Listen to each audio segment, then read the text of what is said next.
guys, welcome back to Kanaya family. So ee roju aithe manam Telangana style egg masala curry aithe chesukundamu. First ingredient vachesi egg, jilkara, nuvvulu, pallilu, kalma, kothmir, chintapandu, tomatoes. So తర్వాత మనం ఇవైతే అన్ని వేయించుకొని పక్కకు పెట్టుకోవాలి. పల్లీలు, జీలకర్ర, ఇంకా నువ్వులు. ఎగ్స్ అయితే బాయిల్ చేసుకోవాలి. ఎగ్స్ బాయిల్ చేసుకొని పెట్టుకోవాలి మనం. నెక్స్ట్ వచ్చేసి ఆయిల్ పోసుకున్నాక ఆనియన్స్ అయితే ఫ్రై చేసుకోవాలి. అండ్ ఎండు కొబ్బరి ఉంటుంది కదా, దాన్ని కట్ చేసి అయితే పెట్టుకున్నాను. ఈ చిన్న చిన్న పీసెస్, మీడియం పీసెస్తో కట్ చేసుకోండి మీడియం సైజులో. సో మనం ఆనియన్స్ కొంచెం కలర్ రాగానే మనం దాంట్లో టమాటోస్ అయితే వేసుకొని బాగా కలుపుకోవాలి. చూడండి, కింద అడుగు పట్టకూడదు. సో చూడండి, బాగా కలుపుకోవాలి దీన్ని. అండ్ దీన్ని కలుపుకున్నాక మనకి తగినంత సాల్ట్ అయితే వేసుకోండి. సాల్ట్ ఎక్కువ వేసుకోకండి, చూసేసుకోండి ఎంత కావాలో అంత సాల్ట్ వేసుకొని, కావాలంటే మనం పైకించి వేసుకోవచ్చు తర్వాత గ్రేవీలో. అండ్ టమాటోస్ వేసుకున్నాక 3 టేబుల్ స్పూన్స్ కారం వేసుకోండి. సో చూడండి. అండ్ నెక్స్ట్ వచ్చేసి పసుపు 2 టేబుల్ స్పూన్ పసుపు వేసుకోండి. సో చూడండి, పసుపు వేసుకున్నాక కలుపుకోండి బాగా. సో బాగా కలుపుకోండి దీన్ని. అండ్ మీకు ఇంకేమైనా రెసిపీస్ కావాలంటే నాకు కమెంట్ చేయండి, నేను చేస్తాను. అండ్ ఈ రెసిపీ మీకు ఇలానే చేస్తారా లేకపోతే డిఫరెంట్ స్టైల్లో చేస్తారా నాకు అది కూడా కమెంట్ చేయండి. ఇది వచ్చేసి Telangana style egg masala curry. So చూడండి, మా ఛానల్ని సబ్స్క్రైబ్ చేసుకున్న వాళ్ళు లైక్ చేయండి, షేర్ చేయండి అండ్ కమెంట్ చేయండి. ఇప్పటి వరకు మా ఛానల్ని సబ్స్క్రైబ్ చేసుకుని వాళ్ళు ఇప్పుడే మా ఛానల్లోకి వెళ్ళి సబ్స్క్రైబ్ చేసుకోండి. పక్కకున్న బెల్ ఐకాన్ని ప్రెస్ చేయండి, మా నోటిఫికేషన్స్ వస్తాయి, మా వీడియోస్ కూడా మీకు వస్తాయి. సో చూడండి, దీంట్లో చింతపండు అయితే వేసుకోవాలి. నానబెట్టుకొని పెట్టుకోవాలి చింతపండు. ఆ వాటర్ కూడా పోసేసుకోవాలి.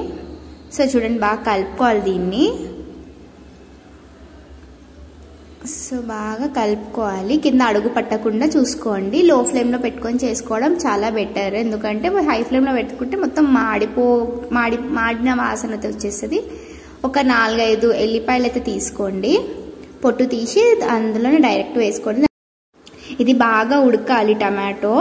సో చూడండి, దాన్ని బాగా కలుపుకోండి, అడుగు పట్టకుండా దాన్ని చూస్తూ కలుపుకోండి. నెక్స్ట్ వచ్చేసి మనం ఇవన్నీ గ్రైండ్ చేసుకోనికే రెడీ చేసుకుంటున్నాము మిక్సీ జార్లో. ఇవన్నీ పక్కకు పెట్టుకోవాలి. ఎగ్ బాయిల్ చేసుకునేటప్పుడు టైమింగ్ చూసుకోండి, ఒక 20-25 మినిట్స్లో అది బాయిల్ అయిపోతాయి ఎగ్స్. సో దాన్ని పొట్టు తీసుకొని అంతా పక్కకు పెట్టుకున్నాను చూడండి నీట్గా. సో ఎగ్స్ అంతా బాగా పొట్టు తీసుకొని దాన్ని పక్కకు పెట్టేసుకొని ఒక 20-25 మినిట్స్లో అవి బాయిల్ అయిపోతాయి. నేను టైమింగ్ చెప్తున్నాను మీకు తెలియని వాళ్ళకి. సో ఈ పౌడర్ అంతా మనం గ్రైండ్ చేసుకోవాలి, పౌడర్ కావాలి మొత్తం ఇదంతా. సో నెక్స్ట్ వచ్చేసి టమాటో అయితే ఉడకబెట్టుకున్నాం కదా, దీంట్లో వేసుకోండి.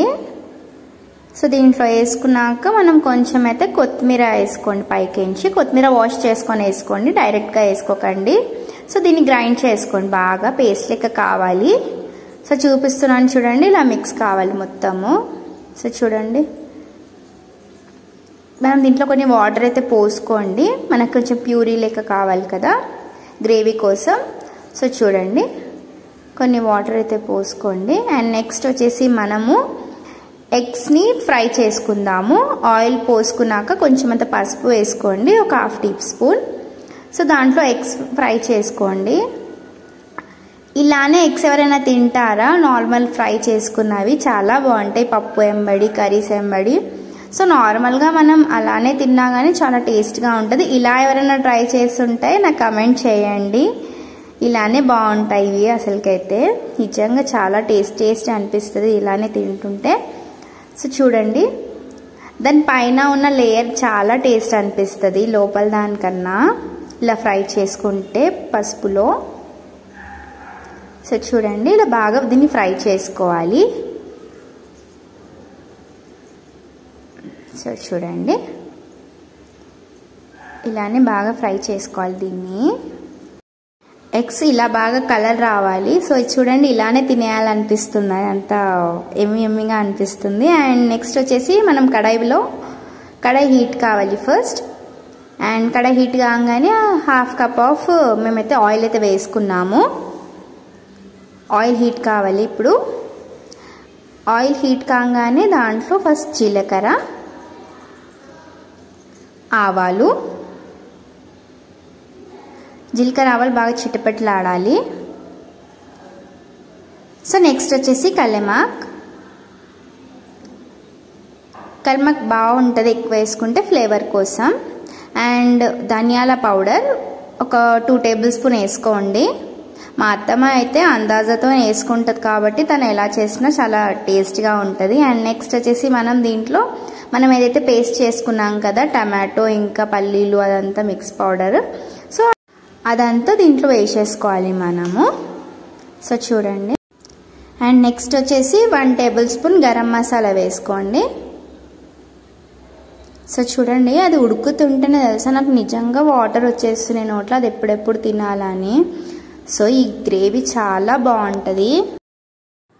ఈ ఎగ్ మసాలా కర్రీ మనం చపాతీస్లోకైనా రైస్లోకైనా తినొచ్చు. అండ్ మనం ఎంత తింటున్నామో తెలియకుండా అంత తినేస్తాం. నిజంగా చాలా టేస్ట్గా ఉంటుంది. అండ్ ఇది అడుగు పట్టకుండా కలుపుకోండి. మీకు వాటర్ ఇంకా కొంచెం గ్రేవీ ఎక్కువ కావాలంటే కొన్ని వాటర్ అయితే పోసుకోండి.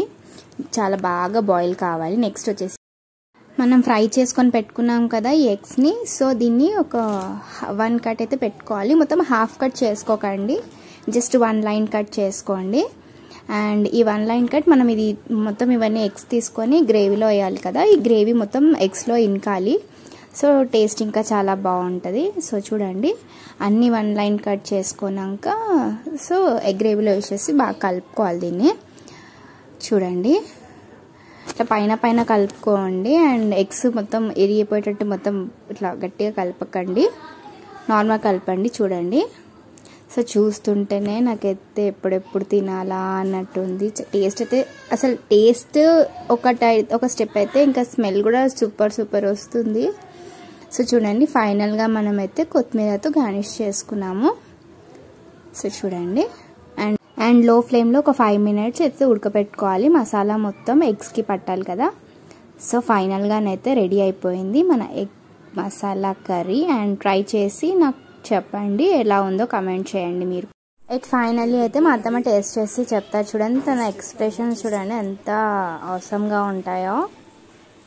సో చూడండి, అసలు తింటున్నా కొద్దీ ఇంకా తినాలనిపిస్తుంది అని చెప్తుంది నాతో. చూడండి, చాలా డెలీషియస్గా ఉంది రెసిపీ అయితే, ట్రై చేయండి.